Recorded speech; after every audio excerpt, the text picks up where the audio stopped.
Assalamualaikum warahmatullahi wabarakatuh. Perkenalkan, nama saya Alin Ayuning Tias. Di sini saya akan bercerita terkait 3 tokoh. Yang pertama itu tokoh politik, tokoh kesehatan, dan yang terakhir yaitu tokoh berbisnis atau usaha. Yang pertama yaitu tokoh politik, tidak asing lagi yaitu Abdul Rahman Wahid atau Gus Dur.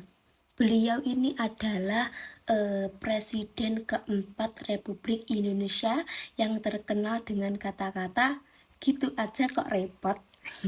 Lucu sekali. Gitu aja kok repot. Abdul Rahman Wahid, beliau ini biasa disebut dengan Gus Dur, yang lahir di Jombang pada tanggal 4 Agustus 1940. Beliau ini adalah putra pertama dari 6 bersaudara yang ayahnya bernama Kiai Haji Wahid Hasyim. Kiai Haji Wahid Hasyim ini adalah putra dari Kiai Haji Hasyim Asy'ari, pendiri Nahdlatul Ulama atau organisasi terbesar di Indonesia. Sekaligus beliau ini adalah pendiri pondok pesantren di Tebu Ireng. Nah, Abdul Rahman Wahid atau Gus Dur ini sangat berperan penting dalam pencabutan larangan perayaan Tahun Baru Imlek. Pada tahun 1998, perayaan Tahun Baru Imlek ini sangat dikekang oleh keluarga Tionghoa yang hanya dirayakan khusus di dalam rumah. Nah, pada larangan perayaan Imlek ini dilakukan pada pemerintahan Orde Baru melalui Presiden nomor 14 tahun 1967 yang ditandatangani oleh Presiden Soeharto. Pada tanggal 17 Januari tahun 2000, Presiden Abdul Rahman Wahid mengeluarkan keputusan Presiden nomor 6 tahun 2000 membatalkan instruksi sebelumnya. Dan kalian tahu, beliau ini juga menjadikan Konfusianisme sebagai agama resmi di Indonesia pada tahun 2000 dan melindungi hak-hak minoritas di Indonesia. Dari tindakan beliau yang membatalkan instruksi sebelumnya menjadi instruksi sekarang yang boleh merayakan Tahun Baru Imlek, bahkan dijadikan agama resmi di Indonesia, agama ke-6 di Indonesia. Beliau ini alhasil dijuluki Bapak Pluralisme. Nah, by the way, dari tadi saya ngomongin beliau yaitu Bapak Abdul Rahman Wahid atau Bapak Gus Dur. Kalian pasti bertanya-tanya, mana sih Bapak Gus Dur ini, bagaimana sih wajahnya? Ini saya akan menampilkan wajah beliau pas beliau sudah jadi Presiden RI yang keempat ini.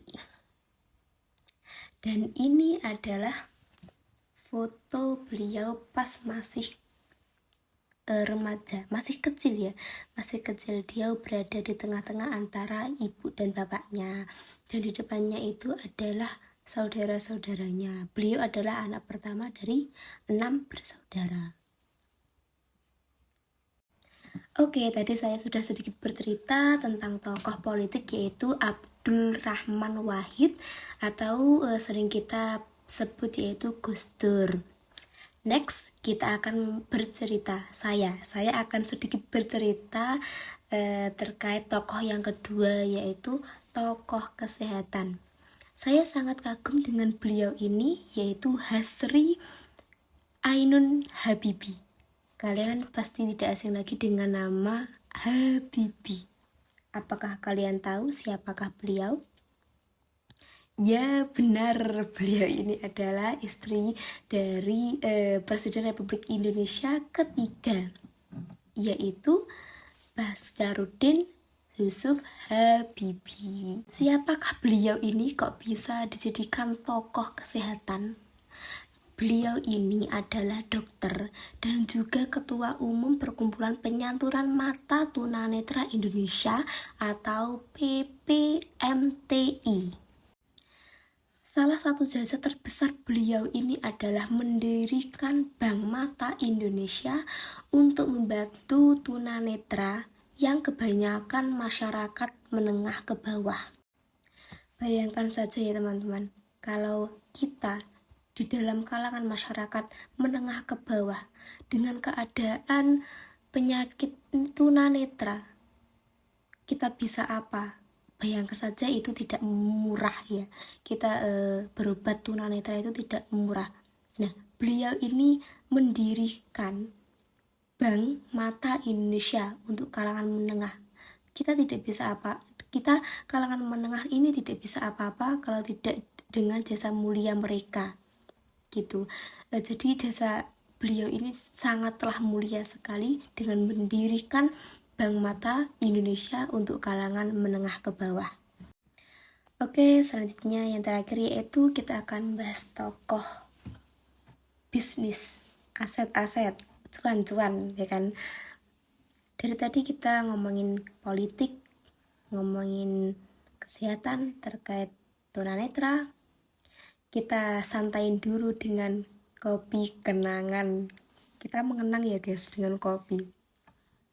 Kalian tahu gak sih dengan kata-kata kopi kenangan? Iya, pasti kalian tahu. Pasti kalian pernah dengar, oh di sana itu ada kafe kopi kenangan loh, enak banget loh. Di balik kewirausahaan kopi kenangan ini, kalian tahu gak tokohnya siapa?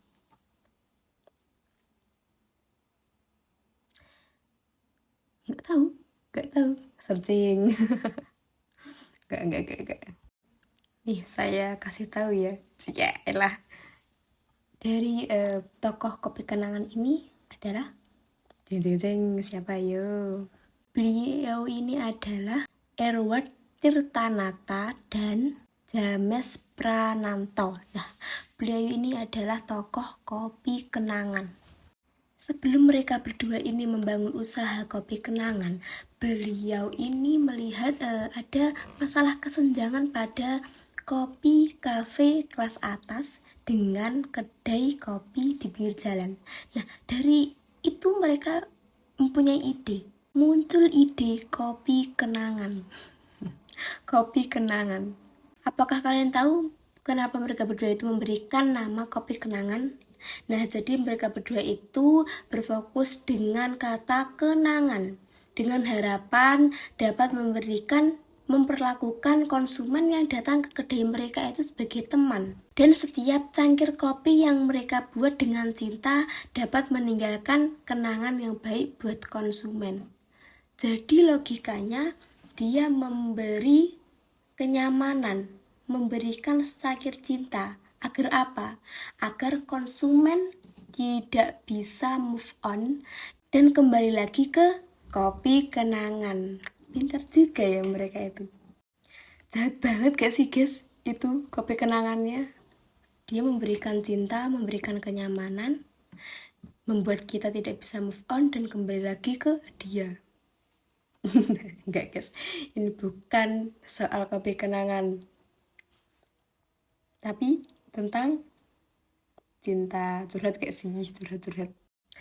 Oke guys, itu adalah 3 tokoh yang sangat menarik, sangat berperan banget ya. Bagi yang satu yaitu bagi politik, yang kedua yaitu bagi kesehatan, yang ketiga bagi bisnis pemula. Jadi itulah ceritaku kali ini. Apabila ada salah kata, mohon maaf. Sekian dari saya. Assalamualaikum warahmatullahi wabarakatuh. Bye-bye.